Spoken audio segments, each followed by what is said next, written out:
orang selalu terburu-buru. Ya, kita melihat seperti ini ada candle-candle doji, oh ini mau berbalik naik. Ya, begitu kita masuk buy, belum sampai untung banyak atau belum sampai tersentuh target kita, kembali turun lagi. Kenapa? Karena ini adalah area-area konsolidasi. Dia naik dan turun masih sama atau hampir sama. Belum ada yang mendominasi, belum ada trennya di sana, sehingga masih akan datar dulu. Dari tren panjang naik ini harus tahu karakternya. Biasanya kalau udah panjang begini mulai konsolidasi, nah disitulah nanti mulai akan break levelnya. Break level kemana? Ya sekali lagi dua-duanya masih berpeluang, tinggal nanti dia merapatnya kemana. Kalau mulai merapat ke bawah, mulai mendekati ke bawah, berarti breaknya lebih dekat ke supportnya. Jadi entry-nya di mana seperti ini? Entry-nya harus tunggu dia break di atas kalau dia naik. Ini buy-nya di sana. Loh, kenapa paling ujung? Bukankah itu lebih tinggi? Ya, ketika market ini tentu punya kekuatan yang besar untuk menembus area resisten tertingginya, itu artinya bullish punya kemampuan yang lebih untuk terus bergerak ke atas. Atau kalau misalkan kita ragu, ya kita fokus ke sell.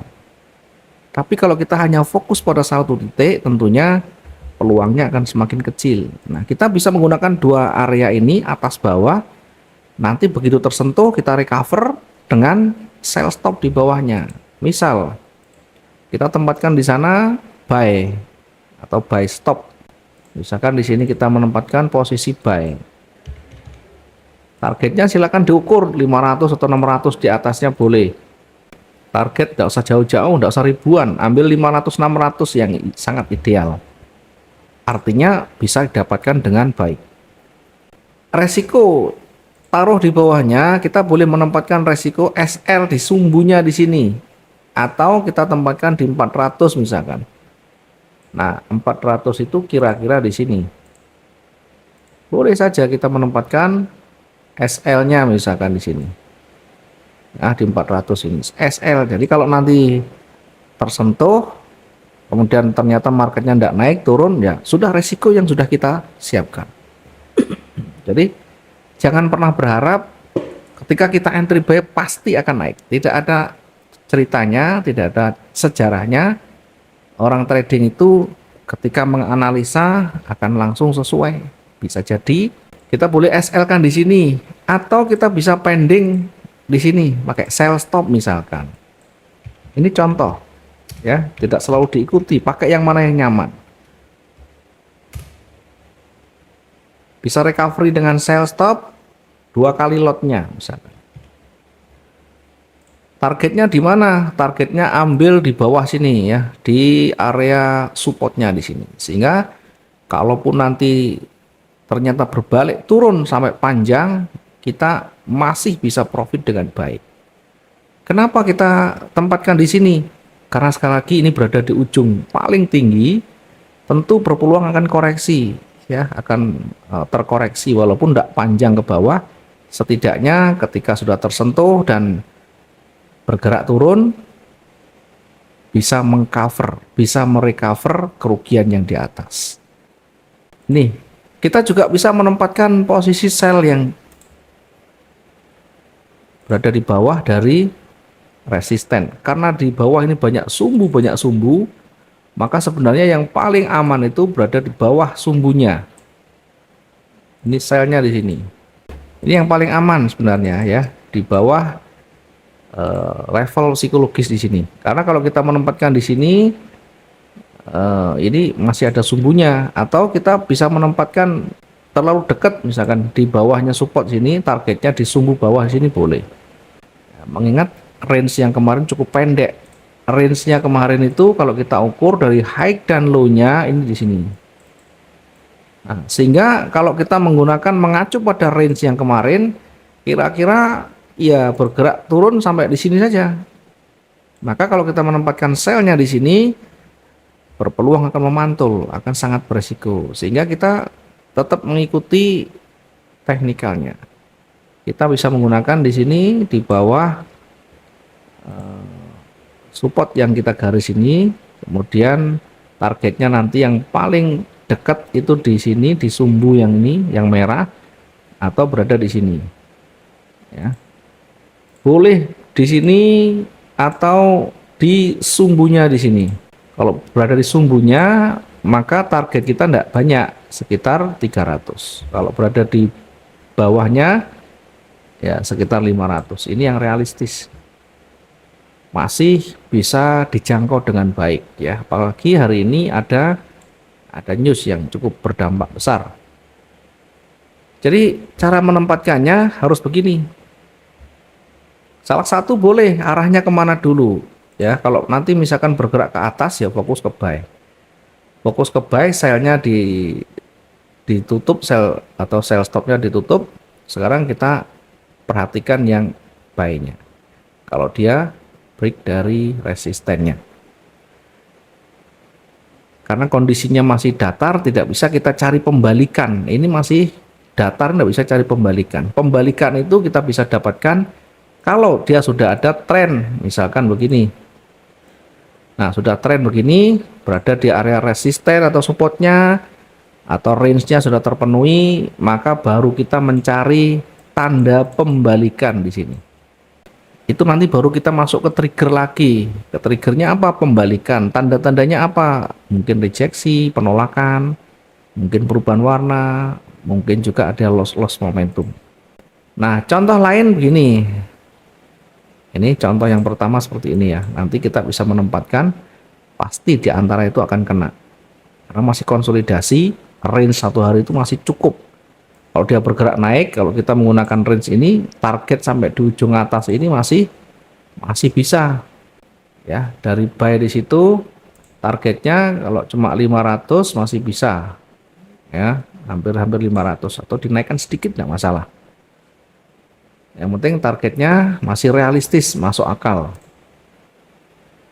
Oke, kemudian saya coba carikan lagi ya. Kita coba geser acak dulu seperti ini aja. Oke, mungkin seperti ini. Terkadang kita tidak bisa menganalisa pagi hari. Terkadang kita bisa menganalisa hanya siang hari atau sore hari. Maka yang pertama selalu kita lihat adalah candle-candle yang terdekat. Contoh misalkan ya, yang sekarang terbentuk itu baru seperti ini. Candlenya terakhir merah. Ada 1, 2, 3, 4, 5, 6. Baru 6 candle terbentuk. Artinya itu jam 6, 7, 8, 9, 10, 11. Jam 11 siang atau 6 candle baru terbentuk. Bagaimana menganalisanya? Di mana entry-nya? Jangan buru-buru entry dulu, perhatikan dulu candle yang terdekat. Ya, candle yang terdekat tuh seperti ini, lihat. Ini merah, hijau, merah. Satu hari itu tidak ada yang dominan karena turun, naik lagi, turun lagi. Maka cari area pentingnya. Karena terakhir merah, maka cari yang di bawah. Low-nya hari itu apa? Di mana di situ? Ini low-nya. Terendahnya untuk satu hari itu ini. Yang kedua cari high-nya. Ya, high-nya untuk hari itu ini. Karena di sini berdekatan dengan sumbu yang di sebelah kirinya ada 2 sumbu, maka ini sekaligus kita naikkan di sini. Maka ini adalah high-nya atau resistennya.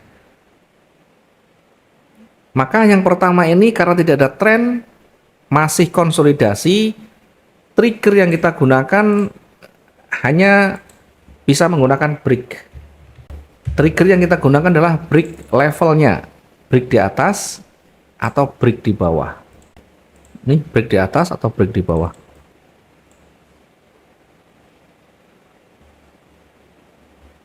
Yang kedua, kita lihat daily range yang kemarin.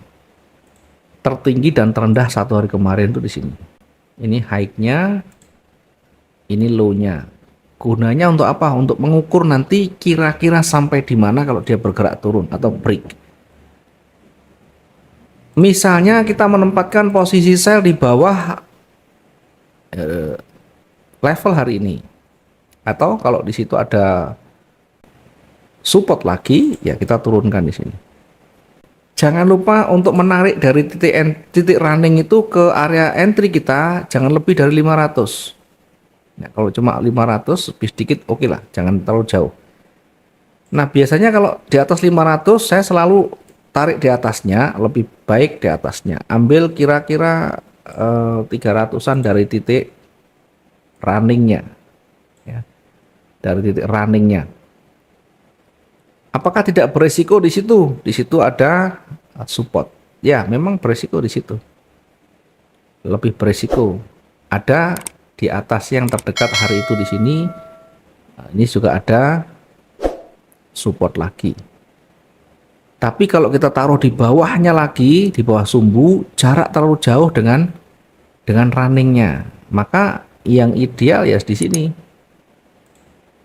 Ini buy-nya taruh di atasnya. Nah, sekarang buy-nya kalau di atas itu berapa jaraknya? 600 lebih, kejauhan juga. Ya, sebenarnya lebih jauh lebih aman, tetapi tentu kalau nanti bergeraknya sideways, kita dapat sumbu saja balik lagi. Beresiko. Maka ambil agak mendekat saja. Ya, kira-kira kalau 500 masih oke.